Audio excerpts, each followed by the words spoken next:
Olá, sexto ano, aqui quem fala é a professora Ana Tereza Ridaca e nós daremos continuidade ao nosso segundo bimestre com a unidade 2, a Macedônia ou Império Macedônico. Nesse capítulo, pessoal, nós vamos estudar os macedônios. Foi um povo que se estabeleceu ao norte da Grécia e constituiu um império que unia o Oriente e o Ocidente. Um dos seus legados, ou seja, uma herança, uma riqueza que deixou foi uma imensa biblioteca erguida na cidade egípcia de Alexandria. Essa cidade se tornou um dos principais centros de ensino e saber da antiguidade e, no decorrer dos séculos, guardou inúmeros conhecimentos e histórias. Para estudarmos a Macedônia, temos que entender primeiro o que estava acontecendo nesse mundo grego. Bem, no século VI a.C., Atenas, que foi uma das cidades-estados que nós mais estudamos, estava nesse momento na sua melhor fase, tanto na questão cultural quanto na sua influência política e militar sobre grande parte da Grécia. Só que outras cidades-estados gregas não gostaram do poder de Atenas e formaram uma aliança e se voltaram contra essa cidade-estado ateniense. É nesse momento que nós teríamos a chamada Guerra do Peloponeso. De um lado, tínhamos as cidades-estados sob o comando de Atenas, chamada Liga de Delos, e do outro, as cidades-estados sob o domínio de Esparta, chamada Liga do Peloponeso. Depois de anos de batalha, a vitória foi de Esparta, que tentou impor seus costumes e o modo de viver às demais cidades-estados gregas. É lógico que muitas dessas cidades-estados gregas não aceitaram e isso vai gerar novos conflitos. Todos esses conflitos contribuíram para o enfraquecimento das próprias cidades-estados gregas de um modo geral, aqui a Liga de Peloponeso para a gente.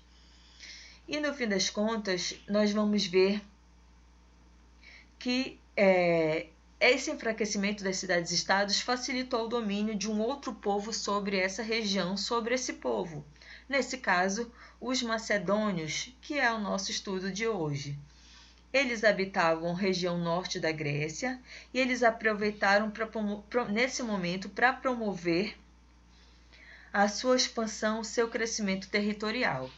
Em 338 a.C., o rei Filipe da Macedônia conquistou algumas cidades-estados gregas, mas apesar de serem os conquistadores, eles absorveram, ou seja, eles pegaram, aceitaram muito da cultura grega. Sobre a Macedônia em si, o que a gente precisa entender como várias de suas características, na verdade? Primeiro, a localização, como eu falei para vocês, fica ao norte da África, era uma região bem montanhosa, eles falavam grego e eram muito influenciados por outros povos, mas apesar de falarem o grego, para os gregos em si, os macedônios eram primitivos e os seus habitantes eram grosseiros. Por essas ideias, os gregos não respeitavam e nem davam atenção à Macedônia. A corte, ou seja, o lugar onde estavam localizados os nobres da Macedônia, era a cidade de Pela, e que havia se transformado em um centro de arte e da literatura helênica. Vocês podem, nesse momento, escutar muito ou ler muito sobre a questão desse termo helênico. Para vocês entenderem, é exatamente helênico a união dos elementos da cultura grega com a cultura asiática, a cultura oriental. Quanto ao poder, nós vamos ver e devemos entender que as sucessões dos monarcas, ou seja, dos reis, eram geralmente decididas após traições ou mesmo lutas sangrentas. Tanto a gente tem como exemplo Filipe II. Ele chegou ao poder em 359 a.C., aos 23 anos apenas. Mas para que ele conseguisse ser rei, ele fez desaparecer o legítimo herdeiro do trono, que era um sobrinho seu, e ainda matou 3 meio-irmãos, para que eles não reivindicassem ao trono. Ao se tornar imperador, Filipe II acabou com todas as disputas internas pelo poder, fortaleceu o exército e iniciou a conquista de territórios. Onde conquistava territórios, Filipe II fundava cidades, construía estradas, promovia a agricultura e empenhava-se em ganhar a lealdade de seus súditos. Com muitos povos conquistados, ele tentava agir através da diplomacia, ou seja, de acordos, de conversas. Mas os que resistiam eram submetidos à força de toda forma. Sobre a formação do Império Macedônico. O que vai acontecer após a morte de Filipe II? Essa morte acontece no ano 336 e ele vai ser substituído pelo seu filho, conhecido como Alexandre Magno. O Alexandre Magno, ele toma o controle dos territórios conquistados pelo pai e vai ampliar, vai aumentar esses territórios. Com o apoio de forças gregas, ele lutou contra os persas e derrotou esse povo persa. As forças macedônicas avançaram sobre a Ásia Menor e chegaram à Palestina e à Síria. Eles também conquistaram o Egito, eles retornaram à Ásia Menor e entraram na Mesopotâmia. Lembra que nós estudamos no primeiro bimestre a Mesopotâmia? Pois é, ela foi conquistada por Alexandre e eles também invadiram a Pérsia.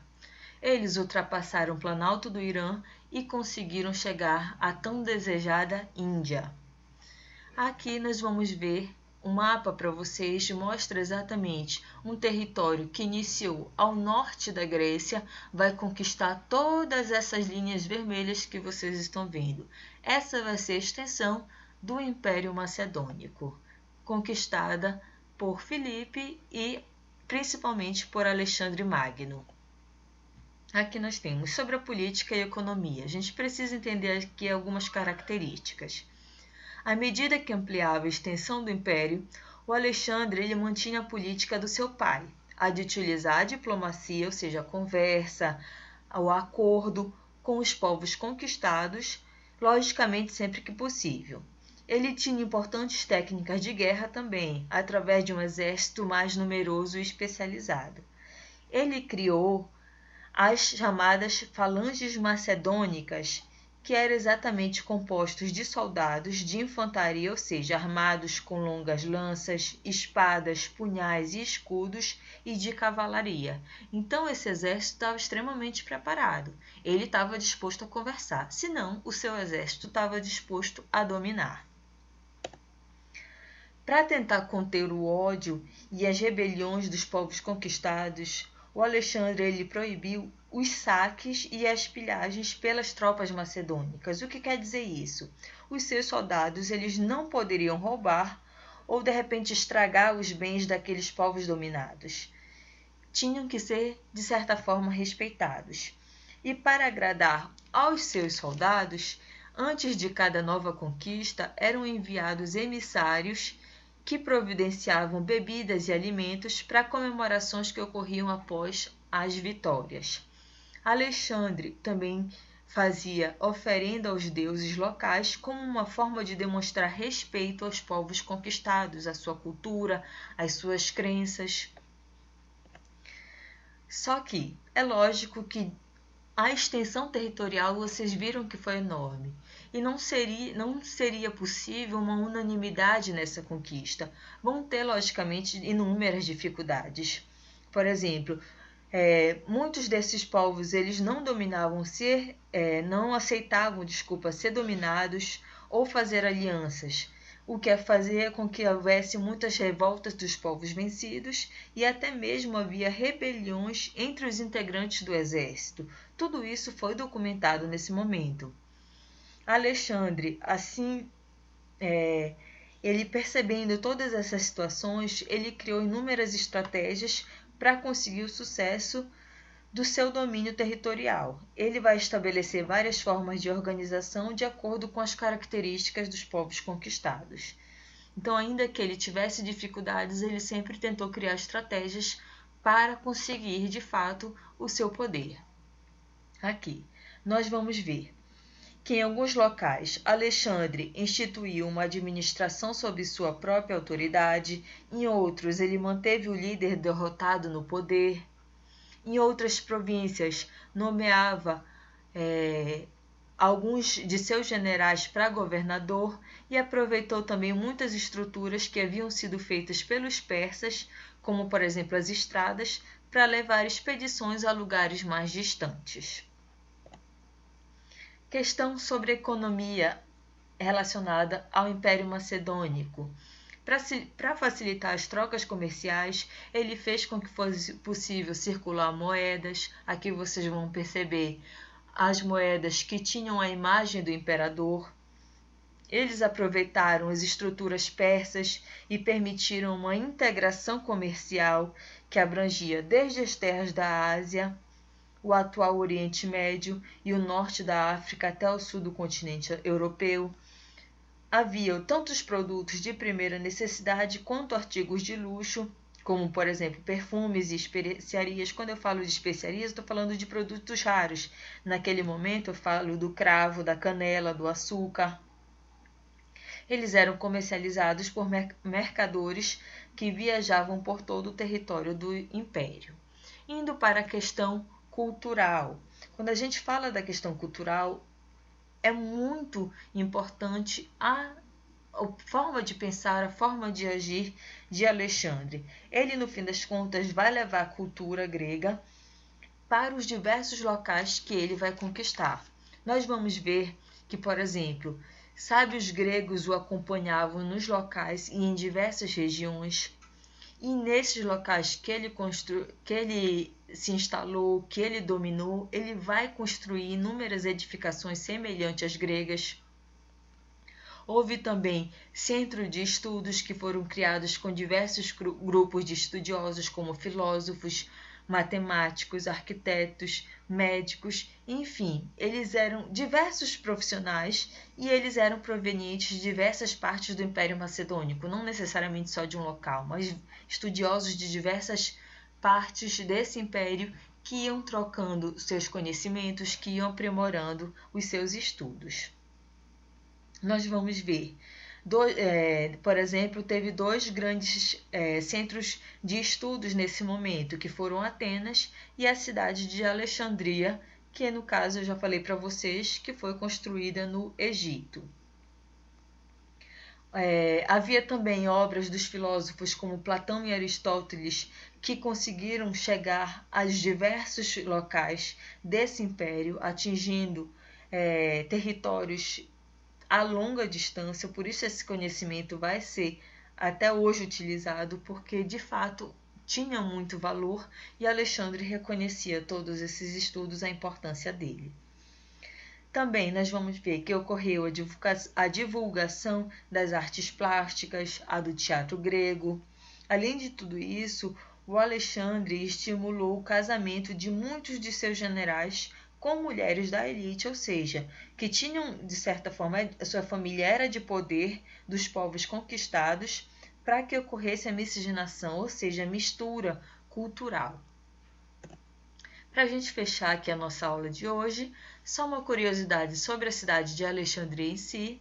Como eu falei para vocês, ela foi fundada por Alexandre em 331 a.C., no norte do Egito, próximo ao mar Mediterrâneo, e em uma das bocas pelas quais o rio Nilo deságua nesse oceano, e rapidamente se tornou um grande centro comercial e cultural. Povos de diversas regiões se dirigiram para lá, e de acordo com o historiador romano Quinto Rufo, pelas ruas da cidade, em seus centros comerciais, nos templos e na biblioteca de Alexandria, era possível ouvir mais de 20 idiomas falados ao mesmo tempo.